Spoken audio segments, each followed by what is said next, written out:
Hi hello నమస్తే అస్సలం అలైకుం సౌదీ తెలుగు న్యూస్ యూట్యూబ్ ఛానల్కి స్వాగతం అండి. సో ఫ్రెండ్స్, ముందుగా మా యొక్క ఛానల్ని సబ్స్క్రైబ్ చేయండి. వీడియో చూస్తున్నప్పుడు దయచేసి లైక్ చేయండి. సో ముందుగా ఇవాళ ఆగస్టు 28, 2025 సంవత్సరం అండి. ఫ్రెండ్స్, ఇవాళ సౌదీ అరేబియాలో పాస్పోర్ట్ రెన్యువల్కి సంబంధించి కొన్ని ముఖ్యమైన విషయాలు తెలియజేస్తాను. ఎందుకంటే సౌదీ అరేబియాలో పాస్పోర్ట్ రెన్యువల్ చేసేటప్పుడు ఇండియాలో కంపల్సరీ ఎంక్వైరీకి వస్తారు పోలీస్ వారు. So in case police verification అవ్వలేదు, పోలీస్ వెరిఫికేషన్ రిజెక్ట్ అయిపోయిందా, కొత్త పాస్పోర్ట్ రాదు. సో అలాంటి పక్షంలో ఎగ్జిట్లో ఇండియాకి రావాల్సి వస్తుంది. చాలామంది 20-30 సంవత్సరాలు సౌదీ అరేబియాలో పనిచేసిన వాళ్ళు కూడా ఇలాంటి సమస్య వల్ల ఎగ్జిట్లో ఇండియాకి వచ్చిన వాళ్ళు చాలామంది ఉన్నారండి.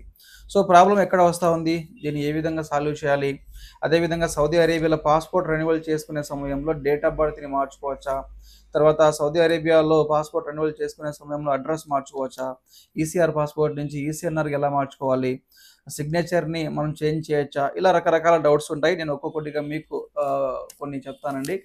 సో ఇవన్నీ కూడా నేను ఓన్గా చెప్పట్లేదు.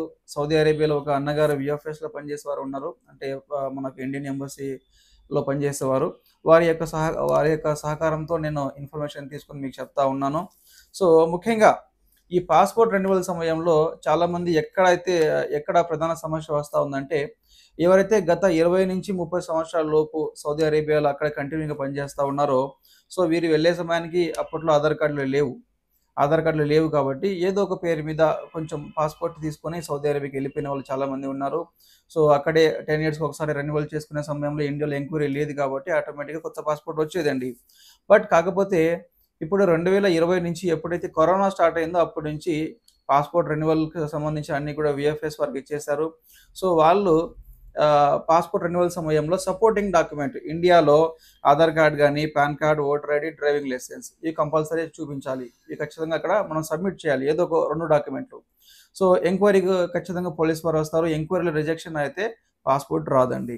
కాబట్టి ఒకసారి మీరు ఎవరైతే ఇప్పుడు రెన్యువల్ చేసుకోవాలని చెప్పి అనుకుంటా ఉన్నారో సౌదీ అరేబియాలో, మీ పాస్పోర్ట్ ప్రకారం ఆధార్ కార్డ్ ఉందా లేదా, మీ పాస్పోర్ట్ ప్రకారం ఓటర్ కార్డ్ ఉందా లేదా ఒకసారి చూసుకోండి. ఇన్ కేస్ ఆధార్ కార్డ్‌లో ఒక పేరు ఉంది, పాస్పోర్ట్‌లో ఒక పేరు ఉంది. ఆధార్ కార్డ్‌లో ఒక డేట్ ఆఫ్ బర్త్ ఉంది, పాస్పోర్ట్‌లో మరొక డేట్ ఆఫ్ బర్త్ ఉందంటే మీరు రెన్యువల్ చేసుకోవద్దండి.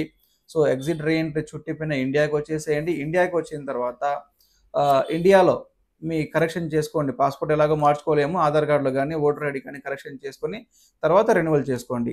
సో పొరపాటున మీరు రెన్యువల్ కోసం, రీఇష్యూ కోసం ఎళ్లారా, ఎంక్వైరీ ఫెయిల్ అయిపోయిందా, సో చాలా చాలా సమస్యలు ఎదుర్కోవాల్సి వస్తదండి.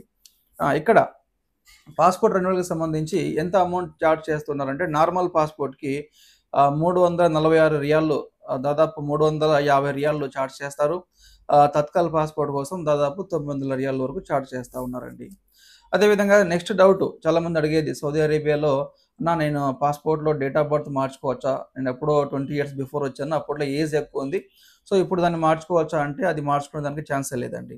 ఎందుకంటే సౌదీ అరేబియాలో ఆల్రెడీ మీ పతాకా ఏదైతే ఉందో దానిపైన డేట్ ఆఫ్ బర్త్ వేరే ఉంటది. పాస్పోర్ట్‌లో వేరే డేట్ ఆఫ్ బర్త్ మార్చుకునే దానికి ఛాన్సే లేదు. సో ఏదైనా సరే ఎగ్జిట్‌లో ఇండియాకొచ్చి ఇండియాలో మార్చుకోవచ్చు గానీ సౌదీ అరేబియాలో మార్చుకోలేము. అడ్రస్ మార్చుకోవచ్చు. యెస్, ఎన్ని సార్లైనా మార్చుకోవచ్చు. అడ్రస్ మార్చుకునే దానికి మీ దగ్గర ఆధార్ కార్డ్ ఉంటే చాలు. ఎన్ని సార్లైనా సరే పాస్‌పోర్ట్‌లో అడ్రస్ మార్చుకోవచ్చండి. తర్వాత సౌదీ అరేబియాలో రీసెంట్‌గా మ్యారేజ్ అయిపోయింది, లేదా చాలామందికి మ్యారేజ్ అయిపోయి 10 ఇయర్స్ అయిపోయినా కూడా వారి పాస్‌పోర్ట్‌లో వాళ్ళ భార్య పేరు మెన్షన్ చేసుకునే వాళ్ళు చాలామంది ఉంటారండి. సో ఇలా భార్య పేరుని అక్కడ మెన్షన్ చేసుకోవాలంటే ఖచ్చితంగా ఆధార్ కార్డ్ ఉండాలి. ఎవరి స్పౌస్ సంబంధించిన ఆధార్ కార్డ్ ఉండాలి. తర్వాత మ్యారేజ్ సర్టిఫికేట్ ఉండాలి. సో కొన్ని కొన్ని సందర్భాల్లో మ్యారేజ్ సర్టిఫికేట్ పైన మినిస్ట్రీ ఆఫ్ ఎక్స్టర్నల్ అఫైర్స్ సంబంధించిన అటెస్టేషన్ కూడా కొన్నిసార్లు అడుగుతా ఉన్నారండి. తర్వాత ఈసీఆర్ పాస్పోర్ట్ నుంచి ఈసీఎన్ఆర్ పాస్పోర్ట్‌కి మార్చుకోవచ్చా? సో చూడండి, సౌదీ అరేబియా కాదు, మీరు ఏ కంట్రీ అయినా సరే వర్క్ వీసా మీద ఆ దేశానికి వెళ్ళినప్పుడు కంపల్సరీగా మీరు ఇండియా నుంచి వెళ్ళేటప్పుడు ఎమిగ్రేషన్ చేసుకొని వెళ్ళాలి.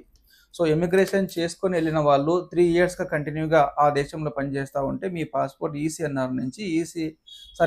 నుంచి ఈసీఎన్ఆర్‌కి మారిపోద్ది.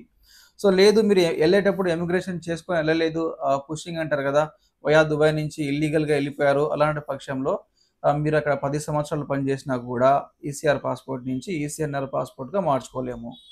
సరేనా? సిగ్నేచర్ మార్చుకోవచ్చా? సో నేను 10 ఇయర్స్ బిఫోర్ నా పాత పాస్పోర్ట్ ఉందండి. నేను తెలుగులో సంతకం చేశాను. సో ఇప్పుడు కొత్తగా వస్తున్న పాస్పోర్ట్‌ని నేను సిగ్నేచర్ మార్చుకోవచ్చా అంటే మార్చుకోవచ్చు. ఎలాంటి సమస్య లేదు. సో తర్వాత పాస్పోర్ట్‌లో కూడా చాలామంది ఆహ్, వస్తా పోతా ఉంటారు. దాంట్లో ఎగ్జిట్ స్టాంపు, ఎంట్రీ స్టాంప్స్ పడతా ఉంటాయి. ఫేజ్ ఫుల్ అయిపోయి ఉంటది. ఇలాంటి పక్షంలో కూడా సౌదీ అరేబియాలో ఉన్నవాళ్ళు పాస్‌పోర్ట్‌ని రెన్యువల్ చేసుకోవచ్చండి. తర్వాత పాస్‌పోర్ట్ గూడా 2 రకాలొస్తది. జంబో పాస్‌పోర్ట్ అని ఒకటొస్తది. Normal passport. ఇప్పుడు మనందరం వాడుతున్న పాస్‌పోర్ట్ 32 పేజీలదొస్తది. అంటే జంబో పాస్‌పోర్ట్ అంటే మనం ఎక్కువ ట్రావెల్ చేసే అవకాశాలుంటే 60 పేజీలకు సంబంధించి ఒక పేజ్ ఒస్తదండి. అది కూడా తీసుకోవచ్చు. తర్వాత, తర్వాత సౌదీ అరేబియాలో లాసా పాస్‌పోర్ట్. సో, ఇది చాలా ముఖ్యమైన అప్‌డేట్ అండి. సో, లాసా పాస్‌పోర్ట్ అంటే చూడండి సౌదీ అరేబియాలో మన పాస్‌పోర్ట్ ఎక్కడో మిస్ అయిపోయింది. లేదా మన కఫీల్ లేదా కంపెనీ వాళ్ళ పాస్‌పోర్ట్ వాళ్ళ దగ్గర ఉన్నా కూడా లేదని చెప్పి చాలామంది అబద్ధాలు చెప్తా ఉంటారు. ఇలాంటి సిట్యుయేషన్‌లో మనం లాసా పాస్‌పోర్ట్ కింద కొత్త పాస్‌పోర్ట్‌కి అప్లై చేయాల్సి వస్తది. సో, ఈ లాసా పాస్‌పోర్ట్‌కి సంబంధించి ఎలాంటి డాక్యుమెంట్స్ కావాలంటే మీ పాస్‌పోర్ట్ ఏదైతే లాస్ అయిపోయిందో, ఏదైతే మిస్ అయిపోయిందో ఆ జిరాక్స్ కాపీ ఒకటి కావాలి. తర్వాత జవజాత నుంచి 2 లెటర్‌లు కావాలి. నేను మీకు ఒకసారి మెసేజ్ చేయండి ఎవరికైనా కావాలంటే నేను పర్సనల్‌గా నేను మీకు ఫోటోస్ కూడా ఇస్తాను. ఆహ్, జవజాత్ ప్రింట్ ఒక 2 లెటర్‌లు కావాలి. తర్వాత వచ్చేసి స్పాన్సర్‌కి సంబంధించి రిక్వెస్ట్ లెటర్ ఒకటి కావాలి. తర్వాత పేపర్ యాడ్ కంపల్సరీగా ఉండాలి. ఇది కొత్త రూల్ అండి. ఓకేనా? సో, ఇక్కడ మనకు పాస్‌పోర్ట్ సేవాకు సంబంధించినవి సౌదీ అరేబియాలో 2 భాగాలుగా ఉన్నాయి. రియాద్‌కి సంబంధించి ఒక బ్రాంచ్ ఉంటది. జెద్దాకి సంబంధించి ఒకటి ఉంటది. సో, రియాద్‌కి సంబంధించిన వాళ్ళు అల్ ఖోబర్, జుబైల్, గసీం, హయల్, సకాకా, దమ్మాం. సో, ఇక్కడ ఈ రిలీజన్ వేరే అండి.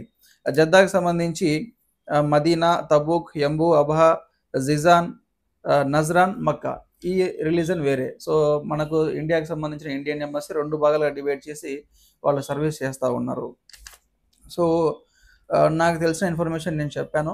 మీకు ఇంకా ఏదైనా సౌదీ అరేబియాలో పాస్‌పోర్ట్ రెన్యువల్‌కి సంబంధించి ఇంకా ఏదైనా డౌట్స్ ఉంటే నాకు కామెంట్ చేయండి. వీలైతే నేను ఎవరైతే ఒక బ్రదర్ నాకు హెల్ప్ చేశారని చెప్పాను గదా! సో, ఆయన కావాలంటే ఒకసారి కాన్ఫరెన్స్ కాల్ తీసుకొని వీడియో రూపంలో మీకు తెలియజేస్తాను. ఇంకా ఏదైనా డౌట్స్ ఉంటే నాకు కామెంట్ చేయండి. నేను నోట్ చేసుకొని మళ్ళీ ఇంకో వీడియో చేస్తాను. సరేనా? Thank you so much.